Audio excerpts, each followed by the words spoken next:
Hello, aujourd'hui on se retrouve pour une nouvelle vidéo, une vidéo un peu particulière et qui change un peu d'habitude. Aujourd'hui je vais vous parler de dents de sagesse. Alors ça peut pas...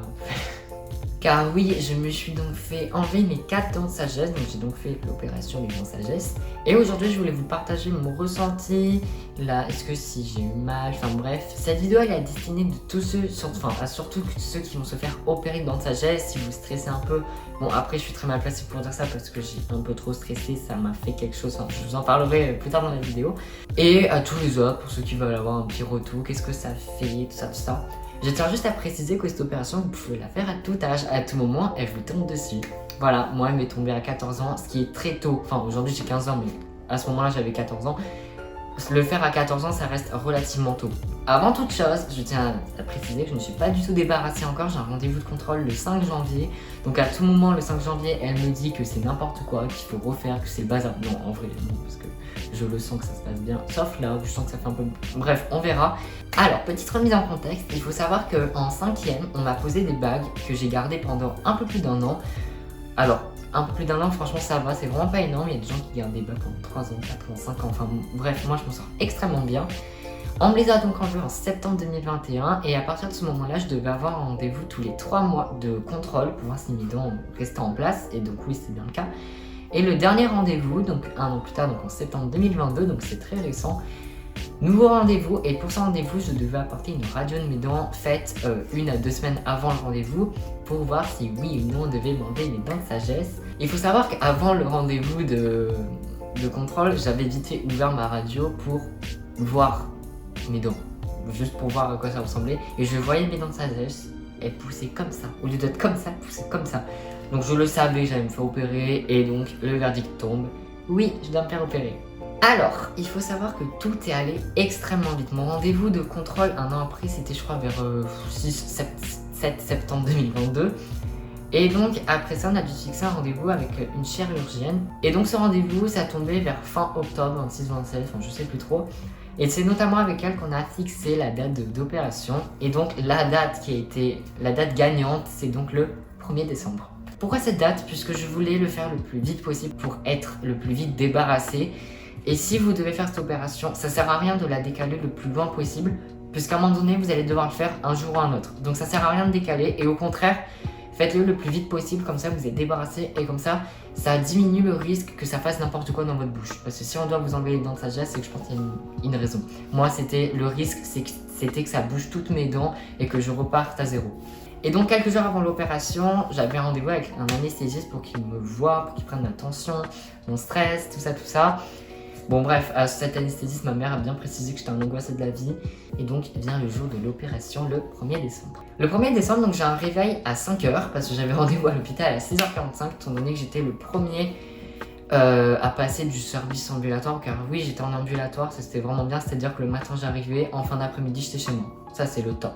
Donc on arrive à l'hôpital, on m'emmène dans ma chambre, je mets la merveilleuse tenue. D'ailleurs j'ai une petite question, qui c'est qui a inventé cette tenue, sérieux? Parce que bon, ceux qui se sont fait opérer, vous devez savoir de quoi je parle. Comme j'étais angoissée, on m'a passé ce qu'on appelle un décontractant. Alors je vais pas passer par 4 chemins, un décontractant c'est de la drogue, hein, donc franchement c'est sympa. On me l'a mis, ça ne m'a rien fait. J'arrive au bloc vers 8h20. C'était ultra long parce que je devais attendre devant le bloc, vous savez, qui prépare tout ça. Et c'était extrêmement long parce que j'étais dans le couloir, il y avait les soignants qui passaient, tout ça. Moi j'étais là, je vais mourir. J'arrive au bloc, on me met donc le masque pour dormir. Et au bout d'1 minute, je commence à avoir la tête qui tourne. Et là, pouf, je m'endors et je me réveille 3 heures plus tard. Je suis sortie du bloc à 11h au lieu de sortir vers 10h. Je crois que ça dure 1 heure l'opération, donc vers 9h30, tout ça. Et non, je suis sortie à 11h. En fait, comme j'étais tellement angoissée que pendant l'opération, donc pendant que je dormais, alors chirurgicalement l'opération s'est très bien passée, c'est-à-dire qu'on a bien pu m'enlever mes 4 dents, mais c'est au niveau de mon cœur où ça fait n'importe quoi.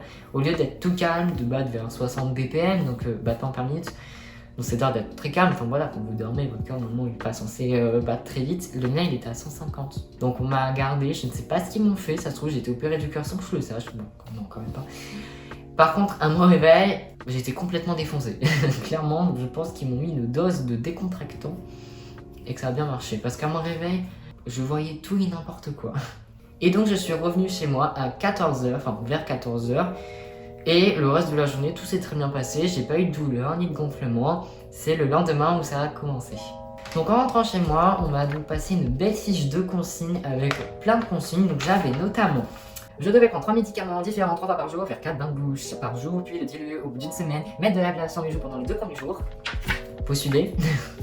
Bref, j'avais beaucoup de choses à faire. Après, c'était pas la mort, clairement, même si le petit truc, le bandeau que je devais mettre là, d'ailleurs je l'ai, ça que je devais prendre, je devais mettre de la glace dedans et l'enrouler et me faire un cadeau sur... En fait, j'avais l'impression à chaque fois, voilà, je devais être comme ça avec ma glace ici, bref, c'était sympa. Au niveau des gonflements, parce que c'est surtout ça, moi, quand on m'avait dit opération de grande sagesse, la première chose à laquelle je pense, c'était hamster. Oui, j'ai vraiment pas été épargnée le samedi, alors je vais pas balancer de photos parce que, non, trop la honte. J'ai vraiment pas été épargnée, mes joues ont vraiment gonflé, mais violemment. Mes joues là, elles sont comme ça, elles étaient comme ça. Genre, c'était un enfer. D'ailleurs, je ressemblais à un hamster, hein, clairement. Je ressemblais à Chico, vous savez, le petit hamster dans Animal Crossing là. C'est la meilleure comparaison, je pense. Niveau douleur, c'est vrai que j'ai été épargnée. Par contre, j'ai vraiment pas eu mal, enfin quasi pas eu mal. La semaine d'après, j'ai eu un petit peu de douleur au niveau d'ici. Mais j'avais saigné le samedi. Le samedi, j'avais eu un saignement. Après, ils disent que ça peut saigner, mais bon, j'avoue, je stresse un peu pour le mardi 5, enfin mon rendez-vous de contrôle, parce qu'à tout moment, c'est infecté ici, enfin, j'ai un peu peur. Mais bon, j'ai plus mal, j'ai plus rien, c'est pas gonflé, je ne saigne plus, normalement, c'est bon. Aussi, autre symptôme, autre effet secondaire, on va dire, et encore aujourd'hui, c'est le cas, je n'arrive pas à ouvrir correctement ma bouche, c'est-à-dire que pour manger, c'est un enfer. Faut pas que ce soit trop épais. En fait, à partir du moment où c'est dans ma bouche, c'est bon, je peux bien mâcher. Mais en fait, j'ai vraiment du mal à ouvrir la bouche. Vous pouvez ouvrir votre bouche vraiment de manière normale. Moi, je ne peux pas, ça bloque à un moment donné. Et si j'essaie de forcer en mettant mes dents, vous savez, en écartant mes dents, ça fait mal. Et donc, c'est un peu saoulant pour manger, je sais pas, des hamburgers, des trucs comme ça. Je suis obligée de les aplatir. Bon, après, je sais quand même bon. Et surtout, les 2 premiers jours, je devais manger des trucs liquides et froids. Donc, du yaourt, j'en ai mangé. Et enfin, une dernière chose que je voulais dire, alors c'est pas le cas chez tout le monde, je pense que chez moi d'ailleurs. Niveau hygiène bucco-dentaire, enfin, ce que je veux dire au niveau du brossage des dents, c'est extrêmement pénible parce qu'on a une opération, n'importe quoi. Une brosse à dents spéciale, une brosse à dents qui fait qu'en fait, c'est plus doux et ça a moins de risque d'ouvrir. Mais par contre, je sais pas si ça se voit et je suis désolée si ça se voit parce que c'est pas très beau à voir. Alors autant les dents devant, ça va, elles sont blanches, mais autant les dents derrière, comme la brosse à dents elle frotte beaucoup moins, vos dents, si vous aviez les dents blanches comme moi, vous allez perdre la blancheur. Vraiment, c'est moche et malgré le fait que je fasse 4 bains de bouche puis je les brosse 4 fois par jour, ça fait rien. Enfin, ça empire pas, mais ça s'atteignit pas. Donc voilà, cette vidéo touche à sa fin. Je pense que j'ai tout dit par rapport à cette opération, par rapport à mes ressentis, par rapport au stress. Moi, c'est vraiment le stress qui m'a le plus saoulé parce que, hormis le stress, bon, en fait, ça s'est super bien passé, à part mon cœur qui a fait un peu n'importe quoi. Et si vous devez le faire, faites-le. Ne cherchez pas à comprendre, puisque un jour ou un autre, si on vous dit de le faire et que vous ne le faites pas, un jour ou un autre, ça va vous porter malheur. Vraiment. Croyez-moi. Donc voilà, merci beaucoup d'avoir regardé cette vidéo jusqu'à la fin.